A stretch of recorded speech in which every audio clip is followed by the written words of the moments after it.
G'day, Sean here. Bit of history for you. Or is it? When did King Arthur live? What time period was King Arthur alive in? Well, the Arthurian legend, the basis for all modern Western storytelling, itself based on collective memories of ancient Rome's occupation of Britain, took place during the Dark Ages, after the collapse of Rome in Britain. The earliest documented surviving mention of Arthur comes from a Nennius, who wrote apparently around the year 600. A Nennius wrote that the Roman forces at Catterick in North Yorkshire were raided by Welsh-speaking warlords from modern-day Edinburgh. There's the castle. One of the warlords is praised for his valor and courage, but, and I quote, although he was no Arthur. So, we have a mention of Arthur in comparison to this new warlord.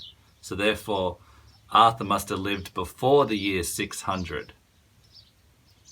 So, allegedly, King Arthur came before this raid in the year 600, placing him near the start of the Dark Ages, anywhere from 500 onwards. So if you had a time machine and you wanted to go to Camelot around the year 500, might be a good starting point. Just don't kill your grandfather. Great. He next pops up in the Welsh writings of Nennius from the 800s. So about 300 years to when it would have taken place. Nennius wrote about the Battle of Badon, which was a real battle. Now this battle took place in the 500s, so it has our Arthurian timeline in sights.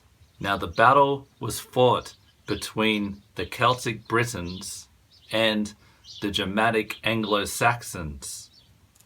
King Arthur defeated the Anglo-Saxons. Good for him.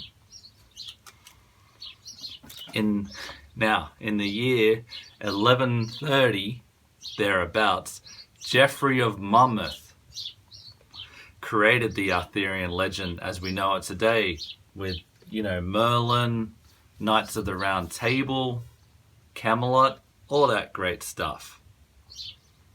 Now, that's when he became a British folk hero. And who knows what evidence Geoffrey of Monmouth was hearkening back to. He could have made some of it up. It's possible. Maybe the things about giants and dragons. But I'd like to think it's true. So, do you think King Arthur was real? Yes, Virginia, there is a King Arthur, the once and future king. He will return one day to save Britain. Will he save Australia? Because Australia is part of the Commonwealth, at least for the time being. When I think about King Arthur, Camelot, knights with honor and chivalry, I think of England, green rolling hills, and maybe if you listen on the breeze, you can hear green sleeves, and maybe the distant trumpet calling you for adventure. Ever watch the TV show Merlin? Me either. Thanks for watching. Also, the best interpretation of the Arthurian legend is, of course, Monty Python's Holy Grail. Monty Python and the Holy Grail.